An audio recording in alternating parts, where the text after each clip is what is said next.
بيراميدز عمل حالة في الدوري المصري والدوري ولع. مرة يوروتيتش يعرف قيمة عودة الفخوري ويبدأ بيه أساسي، وفي نفس الوقت يخلي حامد حمدان في نص الملعب. بيراميدز يقدر يهزم النادي الأهلي 3-0 على استاد الدفاع الجوي في مباراة ملحمية كان فيها لعيبة بيراميدز أبطال. نتكلم كورة كده ونشوف إيه الفرق ما بين ماتش الزمالك وماتش الأهلي. لعيبة النادي الأهلي طريقة لعبهم بيلعبوا على طريقة البناء والبيلد أب من تحت، عشان كده لازم تمارس عليهم الضغط من أول خطوطهم من عند خط الدفاع. فيستون مايلي وناصر ماهر كانوا بيضغطوا لحد مصطفى شوبير، على عكس نادي الزمالك اللي كان بيلعب على التحولات والكور الطويلة. ناصر منسي يريحها لبزيرة أو لفتوح أو أي حد من اللي طالعين، فعشان كده ما كانش ينفع تضغط على نادي الزمالك. وده الفرق اللي عمله يوروتيتش ما بين لقاء الزمالك ولقاء الاهلي. اللي مارسه لعيبه بيراميدز على لعيبه النادي الاهلي وخصوصا على المدافعين هو اللي خلاهم يغلطوا في اكتر من كوره، زي كوره الهدف الاول الضغط على ياسر ابراهيم، غلط في الكوره راحت لعودة الفخوري 1-2 ولا اروع مع ناصر ماهر، ردت لفيستون مايلي جت جول. مايلي في اخر مواسمه مع بيراميدز بينهي الموسم بشكل ولا اروع. الاوان ان احمد الشناوي يكون حارس مصر الاول. كده في فنيات بيراميدز اجمل ما في الماتش كان اسامه جلال، عودة الفخوري، حامد حمدان.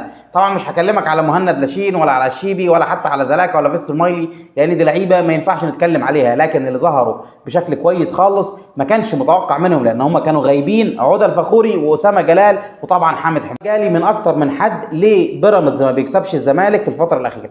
طيب خلينا نتكلم كده على بيراميدز في الفتره الاخيره مع كرونوسلاف يوروتيتش. كرونوسلاف يوروتيتش لما مسك بيراميدز لعب مع الزمالك في ماتش في الدور الثاني موسم 23 24 اتعادل 1-1. بعد كده قابلناهم في السوبر اللي اتلعب في الامارات، الماتش خلص 1-1 وخسرنا بضربات الترجيح. بعد كده قابلناهم في الدوري ذهاب اياب، كسب كرونوسلاف يوروتيتش 3-0 في الدور الاول و1-0 في الدور الثاني. بعد كده قابلناهم في نهائي كاس مصر، الماتش خلص 1-1 وخسرنا بضربات الترجيح. كده احنا ما خسرناش ولا ماتش لحد السيزون ده. يوروتيتش خسر من الزمالك ماتشين بس السيزون ده، يعني ما خسرش قبل كده. الماتشات كانت بتخلص تعادل وبعد كده نروح لضربات الترجيح نخسر.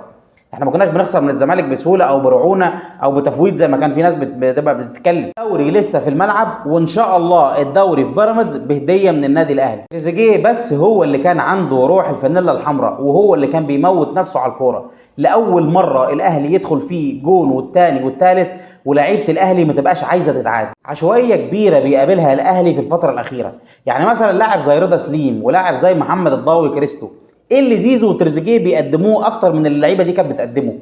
ما هو انت ما ضفتش حاجه، انا بجيب لاعب بديله 100 مليون ومشيت لاعب اجنبي زي رضا سليم او زي محمد الضاوي كريستو كانوا بيفيدوا النادي في الملعب، وكان الاهلي معاهم بيكسب وكان شكله احسن. الله السنه دي بيراميدز بطل الدوري والكاس.